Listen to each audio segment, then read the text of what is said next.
Hi, welcome to Numina, the only place that's reverse engineered the College Board. We're going to show you how to solve these problems very quickly, with mathematical precision, and with 100% confidence. That means you no longer have to rely on the answer key, but purely on the power of knowledge. The mind is a powerful tool, and we're going to show you how to use it. Here's how it's done. Alright, before we begin, I want to let you know that we're going to visit these problems 3 times. The first time, we're going to show you how Numina teachers solve these problems, marking the different parts of the choices that we find wrong and eliminating each choice systematically. Then we're going to break the question down into its grammatical components and teach you why each incorrect choice is actually incorrect. And then finally, we'll revisit the question and give you a chance to solve the question as quickly as a Numina teacher would. So let's start. Researchers are experimenting with various techniques for preventing the accumulation in water of high levels of nitrogen, which can kill plants and animals. A looks good. I'm going to keep A, but I see an error in B. We eliminate B. I see another error in C. C is gone. See the same error in D. I can eliminate D. And yet another error in E. Our answer should be A. That was probably too quick for most of you out there. And you probably don't know why we marked the things in the sentences and choices that we marked. So to give you a little help, let's go ahead and look at the grammar that's involved in this question. Now let's look at the grammar involved in this question. If you look at to the top right corner, you'll notice a few hashtags: coordination, pronoun, and run-on. These are the grammar concepts that we feel are necessary to help you solve this problem. If you're unfamiliar with any of these concepts, refer to our other slides or come in for a lesson and we'll help you out. So let's take a look. Researchers are experimenting with various techniques for preventing the accumulation in water of high levels of nitrogen, which can kill plants and animals. I actually like A, so let's hold on to A and let's move on to our other choices. I don't see any conspicuous errors in A, so we'll hold on to A for now. However, in B, we have a semicolon trying to join two independent clauses. That's fine. However, there's nothing in this choice that gives us a logical relationship between the two clauses. We have no idea how plants and animals can be killed, how that relates to researchers are experimenting with various techniques for preventing the accumulation in water of high levels of nitrogen. Ideally, we'd like to have a relationship here that's clear, as we do in A. So we have a coordination logic error here in B. If you look to the end of this answer choice, you can see can be killed, and we've underlined it here for you. There's nothing grammatically wrong with can be killed.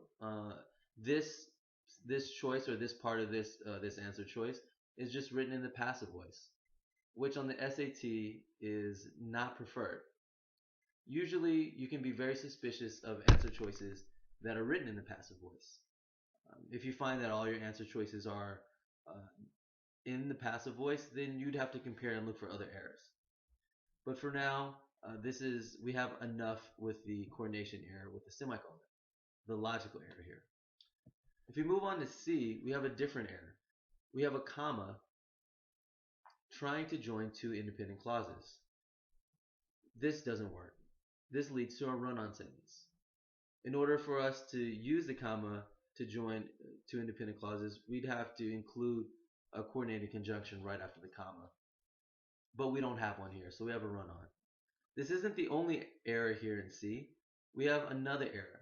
Next to the comma, you can see the demonstrative pronoun that. Demonstrative pronouns are more powerful than personal pronouns in that they can refer to clauses and nouns, but there's one requirement. We need to have a noun to follow it. Because there's no noun after that, we can consider this an ambiguous pronoun because we're not sure what that is referring to. So now we have two errors. And just like in C, we underlined a couple words here. Is what? Again, there's nothing grammatically wrong here. However, on the SAT, when you see is what, you can consider it as a weak sentence construction and also not a desired choice. Moving on to D, we have the same error that we saw in C, a comma trying to connect to independent clauses. So we have another run on in D. Again, we've boxed out they. Who are they? The researchers? But that wouldn't make sense. The researchers could kill plants and animals. Here, logically, in this sentence, if you've been following along, and the reason why we kept A is because it's the nitrogen that could kill the plants and animals, not the researchers. So here we have another pronoun error in they. Our last choice, E. They is present in this choice as well. Again, we still don't know who they are. Um, is it the researchers? Is it another group? It can't be these techniques. That doesn't make any sense. Logically, it should be nitrogen, and nitrogen singular. So in that case, we'd have a pronoun number error. Any way you want to go with trying to figure out what they refers to in both D and E, you're gonna run into problems. It's just too ambiguous. It's confusing. Um, so that's why we eliminated D and E. Our answer choice should be A. It logically makes sense that the nitrogen can kill plants and animals. So A looks good. Alright, now it's your turn. Researchers are experimenting with various techniques for preventing the accumulation in water of high levels of nitrogen, which can kill plants and animals. Are you ready? Here we go. Error in B. B is gone. See an error in C. C is gone. See similar errors in D. Eliminate D. And saw errors in E. Answer should be A. How'd you do? Could you keep up?